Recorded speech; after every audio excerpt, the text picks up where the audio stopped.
et bienvenue sur ma chaîne YouTube Culotté de la Culotte. Aujourd'hui, on va parler d'un sujet qui fâche ou pas, l'infidélité. Et j'ai fait un sondage justement sur ça, sur mes réseaux, pour savoir quelle ville de France, selon vous, où il y a le plus de personnes infidèles. Et aujourd'hui, il se trouve que nous sommes principalement dans cette ville. Alors là, on va échanger un peu sur vos ressentis, les filles. Ce que vous pensez de l'infidélité. Est-ce que c'est une question de génération ? Est-ce que c'est une question, je sais pas, de facilité ? Est-ce que c'est un manque d'affection ? Ou c'est juste quelqu'un qui a des pulsions incontrôlables, peut-être ? Je ne sais pas. Mais voilà, on va échanger un peu sur ça. J'aimerais avoir des avis divers et variés, voir ce que vous en pensez. Et si vous vous retrouvez également dans ça, si ça vous est déjà arrivé d'être soit trompé ou d'avoir trompé, vous pouvez réagir juste en commentaire et nous dire pourquoi vous êtes amené à faire ça du coup. Donc les filles, à votre avis, pour vous, pourquoi on est amené à tromper ? Est-ce que c'est une question de génération ? Est-ce que c'est quoi ? Moi, je pense tout simplement, c'est que ça va dépendre de la personne, de son état d'esprit, pas forcément de génération, parce qu'en soi, l'infidélité existe depuis la nuit des temps. Ça va plus être son expérience de vie, comment elle voit les choses, si elle se sent vraiment bien dans son corps aussi, ça joue beaucoup, et comment elle voit vraiment ses relations. Ok, ouais, intéressant, c'est vrai que c'est très intéressant. Moi, je dirais un petit peu pareil quand même que Zahila. Je suis assez d'accord. Je pense que l'infidélité, oui, bien sûr, tu peux la subir, tu peux la créer. Moi, ça m'est arrivé dans les deux sens. Je pense que aujourd'hui, trouver quelqu'un qui n'a jamais été fidèle, c'est très rare. Je pense que ça... Ah, alors, je parle trop vite, mais je te connais pas encore bien, Zahila. Mais je pense que l'infidélité, ça ne fait pas de toi une mauvaise personne. Le plus important, c'est de comprendre aussi pourquoi ça t'est arrivé, pourquoi tu l'as fait. C'est un process. Et l'infidélité, avant, on ne savait pas trop que ça existait parce que c'était assez caché. Et en fait, maintenant que plein de choses, les réseaux, les sites de rencontres, on est vachement sollicité. Et le fait que du coup, on en prend beaucoup plus conscience, ça nous perturbe plus. Et je pense que ça nous pousse aussi à peut-être agir de la sorte. Donc pour toi, c'est par rapport aussi à une question de génération en fait, générationnelle. Oui, même si ça dure depuis très longtemps. Mais oui, ça amplifie, je pense, ouais. Et toi, Zalek, t'en penses quoi ? Est-ce que c'est par rapport aux applis ? On sait qu'il y a de nombreuses applis pour se rencontrer, que ce soit un flirt, long terme, court terme. J'ai même vu des affiches sur Paris dans le métro. Je sais pas si j'ai le droit de dire le nom de l'application, mais une application extra-conjugale. Est-ce que vous vous rendez compte ? Carrément, vous êtes mariés, on vous donne une application pour tromper. C'est ouf ou quoi ? Je pense tout simplement qu'aujourd'hui, alors c'est pas forcément une génération, je pense que c'est aussi une question d'époque. Tout était caché avant, mais tout. Et pourtant, il y en a eu des infidélités, il y en a eu des cachotteries, il y en a eu des secrets. Donc je pense vraiment que c'est quelque chose qui est beaucoup plus ouvert d'esprit au final. Car dans notre époque, on cherche à vraiment se libérer de tout.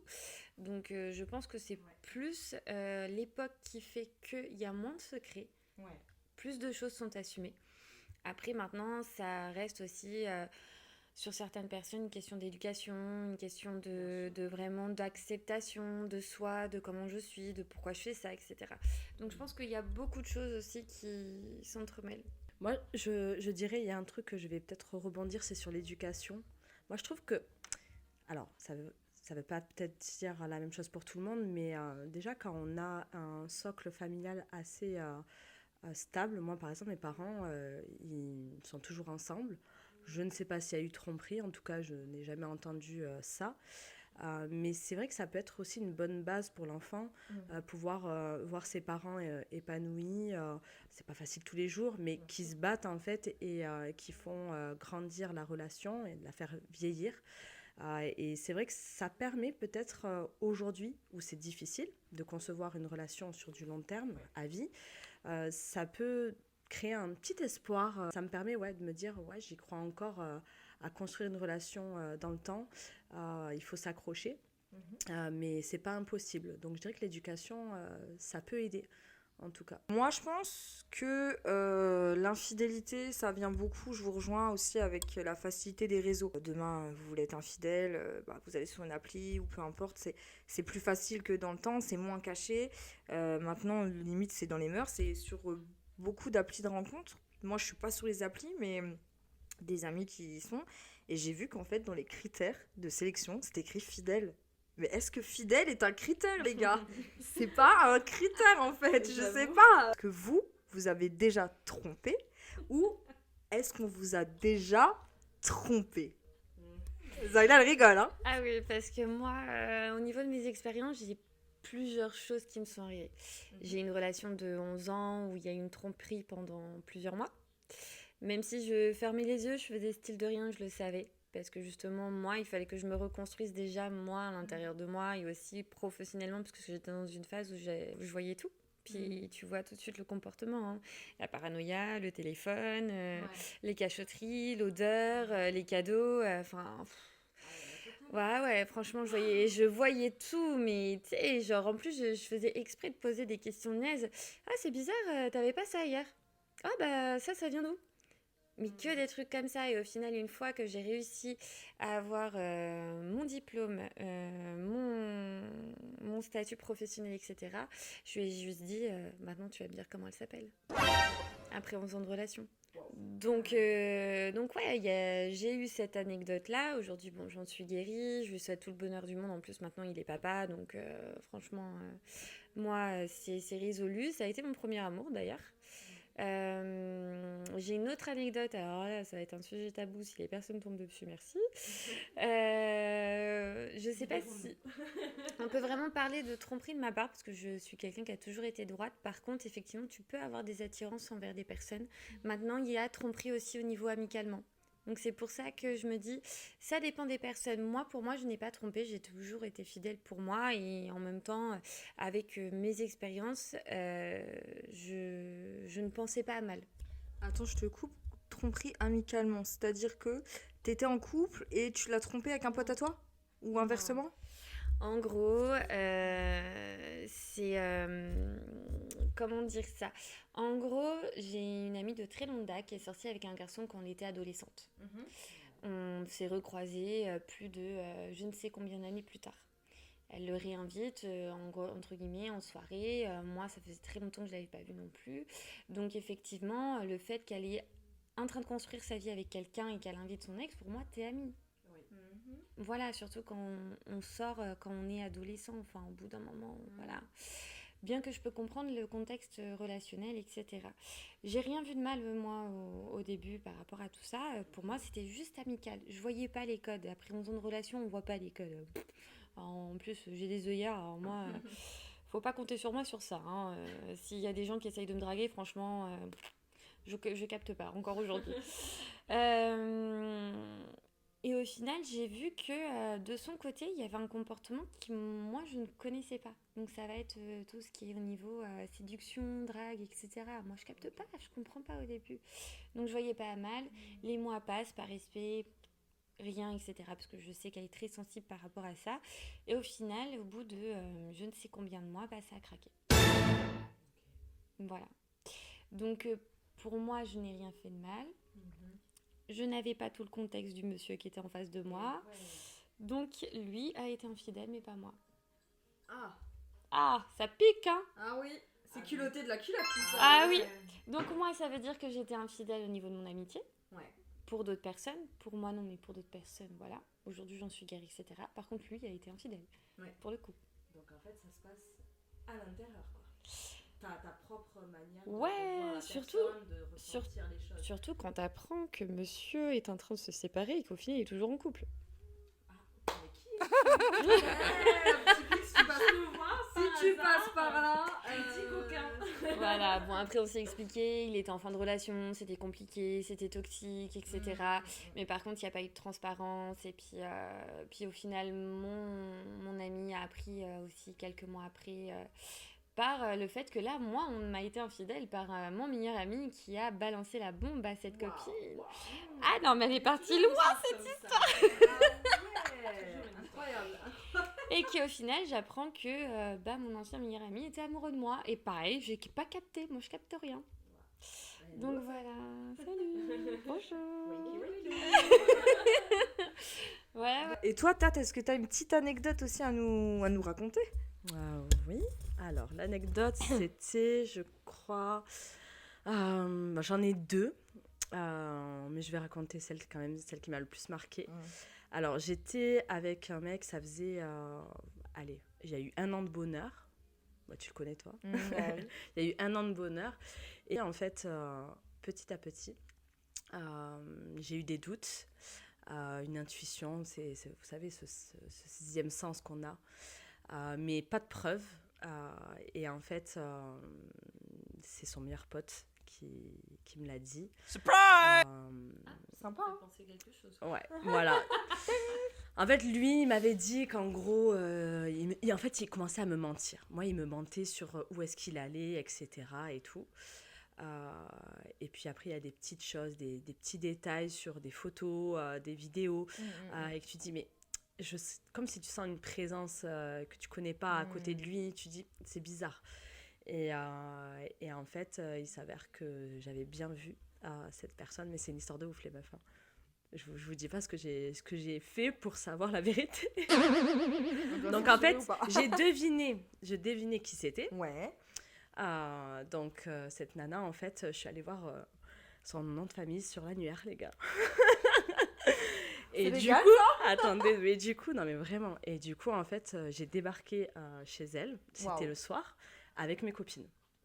Donc j'étais avec un groupe et tout de meufs. Ça s'appelle un guet-apens. Exactement, c'était le but. Mais attendez, pour vous dire à quel point je peux vraiment être pas mauvaise, parce qu'en final, je m'en suis pris. Ouais, voilà, c'est ça. Mais normal. Au niveau vengeance, ouais, j'étais pas mal. Ouais. Et donc, je vais devant chez elle, je sonne. J'ai son père ou sa mère, je me rappelle plus.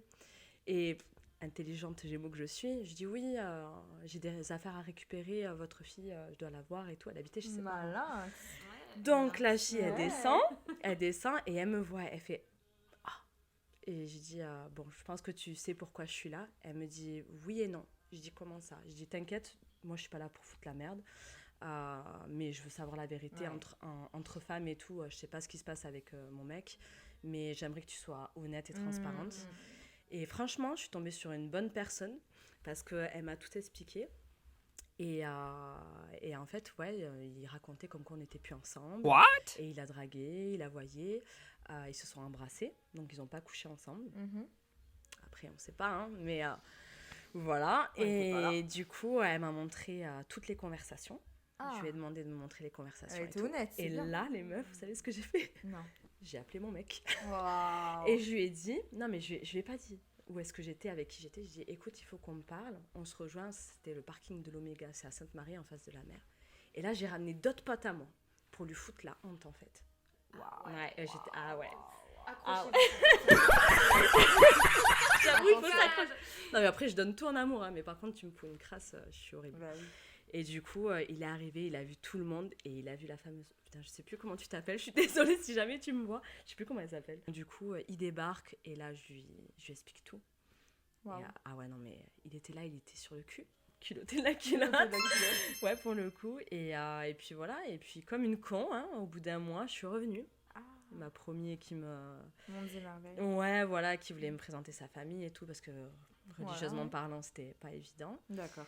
Et voilà, donc du coup, j'ai quand même accepté, mais par contre, pour parler d'infidélité, mon comportement dans la relation a changé.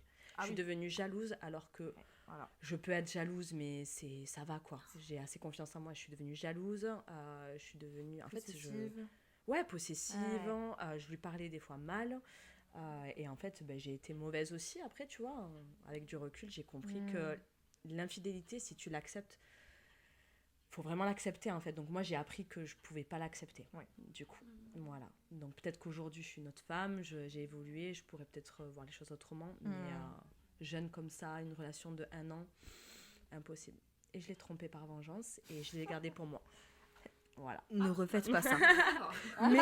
Mais non mais je le dis parce qu'il y a pas de... Je pense qu'il y a plein de gens là, qui nous écoutent. Moi je suis du genre à dire les choses.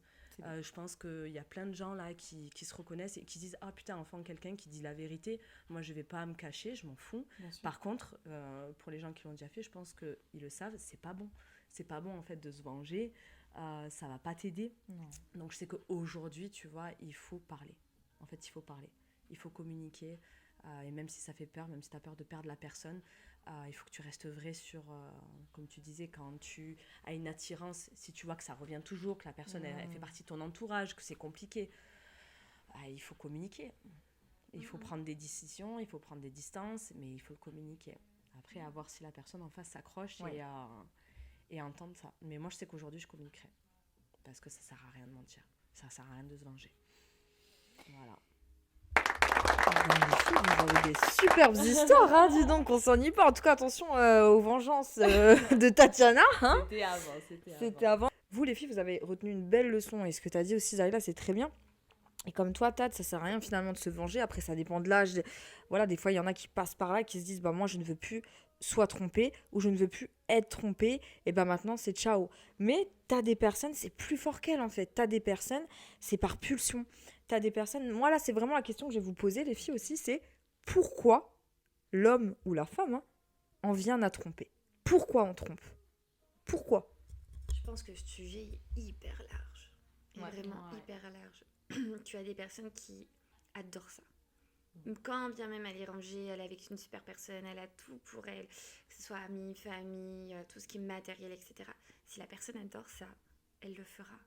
Et après, j'ai aussi une autre partie de moi, je pense des fois plus à ça parce que je suis quelqu'un qui regarde beaucoup sur tout ce qui est développement personnel, la psychologie, etc. Et souvent, les personnes qui trompent, c'est aussi un gros manque de confiance en elles. Elles ont besoin de se prouver les choses que... Tu penses que c'est vraiment de l'insécurité? Pas forcément de l'insécurité, je pense que c'est un manque de confiance, que c'est aussi peut-être des fois on peut partir très loin dans tout ce qui est traumatisme aussi de l'enfance, de l'adolescence ou d'autres expériences passées. Des fois ce sont des personnes qui leur femme ou leur homme, ils les aiment mais comme jamais et pourtant ils ne peuvent pas faire autrement. Parce qu'en fait il y a quelque chose à l'intérieur qui n'est pas réparé. Et c'est pour ça qu'aujourd'hui, moi, dans mes relations, par contre, je n'ai jamais passé le cap de quoi que ce soit parce qu'en fait, je me suis toujours réalignée à moi-même. Je sais qui je suis, ce que je veux et ce que je veux être. Et par respect envers moi-même, envers mon corps, non, je peux pas. Par contre, c'est pour ça aussi où j'ai dit il y a plusieurs degrés de tromperie. Oui. Tu as des personnes qui, pour elles, juste penser à une autre personne, c'est tromper. C'est un peu excessif, ça. Ils sont excessifs. Moi, je suis pas du tout comme ça. Il y a des personnes, si tu as des désirs charnels envers une autre personne que ton compagnon ou ta compagne, c'est tromper. Moi, par exemple, je trouve que c'est pas une tromperie. Parce que c'est humain. Oui, on est humain avant tout. Voilà. Et nous, c'est ce qu'on se disait aussi avec Tat. Comme tu as dit, Zahila, il y a plusieurs degrés de tromperie. Est-ce que ça peut passer par un regard? Est-ce que ça peut passer pour vous déjà un SMS? Est-ce que c'est tromper? Ça dépend de l'intention. Un regard, c'est rien, ça reste un regard. Par contre, l'intention il y a peut-être pas forcément de la tromperie ou de l'infidélité, mais ça peut être un manque de respect. Tu passes à l'acte. Exemple, juste des papouilles, etc. Tu commences en fait à switcher. Ouais. C'est là où le manque de respect arrive. Et au bout d'un moment, tu sais que tu vas craquer. Ça va dépendre aussi de la relation. Ouais. Et ça se construit. Je pense que quand tu te mets en couple avec quelqu'un, pour éviter les infidélités, on ne peut pas tout éviter, bien sûr, mais c'est déjà que la personne, elle accepte ta bulle, ton environnement, tes relations. Et s'il y a des désaccords, s'il y a en effet un ressenti où là, ton mec, il ne sent pas très bien, déjà, il faut le communiquer. Il faut rassurer, il faut construire une confiance. Et puis après, l'amour, c'est ça, quoi. On se jette dans le vide aussi. Il faut aussi se dire, je choisis cette personne, donc je choisis de lui faire confiance. Tu lui répètes, si tu trompes, c'est toi que tu souilles, c'est pas moi. Oui. Oui, bien sûr. Vas-y. Franchement, vas-y. Non, mais je suis d'accord. Mais par contre, c'est toi que tu ne respectes pas, que ce soit autant ton cœur, ton corps et ta personne. Oui. C'est pas possible. Quand tu t'engages avec quelqu'un, quand les bases sont fondées, à partir du moment où les fondements sont vraiment posés, tu fais ta vie. La personne doit avoir confiance. S'il y a un manque de confiance, c'est qu'il y a un truc qui va pas. S'il y a un truc qui va pas, c'est soit chez l'un, soit chez l'autre, soit chez les deux. Ouais, c'est vrai. C'est pas possible. Faut bien se connaître, quoi. Bien se connaître, du coup. Non, mais voilà. Oui. Peut-être dans les longues relations, à un moment, souvent... lassitude. Vos potes, des fois, qui sont déjà en couple depuis un certain moment. Par exemple, moi, j'avais eu affaire à une meilleure amie à moi, elle m'a expliqué que voilà, il y avait ce côté un peu lassitude, ce côté routinier, et elle avait des pensées, et elle était peut-être un petit peu plus attirée par, pourquoi pas, répondre à un message, alors qu'en temps normal, elle ne le ferait pas. Donc c'est aussi entretenir la flamme, ou, pour ceux qui ne sont pas spécialement passionnés en amour, tout simplement d'accepter ça, tu vois. Moi, je sais que c'est quelque chose d'important dans une relation, d'entretenir un peu la flamme, même si c'est pas tous les jours. Mais il faut avoir toujours cette envie, cette alchimie avec ton partenaire. Maintenant, effectivement, comme tu dis, il faut entretenir, etc. J'ai, par le biais de mon métier, j'ai des couples, ça fait 40-50 ans. Et moi, je leur ai déjà posé la question. Mais vous avez fait comment? Est-ce que l'amour que vous avez eu tout au début est toujours le même qu'aujourd'hui? Et en fait, ils m'ont tous dit non. Et du coup, j'ai voulu comprendre un peu plus. Donc, c'est là où, en fait, eux, ils m'ont plus fait comprendre que ça rejoint un peu avec ce que tu dis, sauf qu'en fait, il y a plusieurs biais d'amour. Tu as un amour très passionnel, fusionnel, etc. Tu as un amour profond. Tu as un amour qui est grandissant.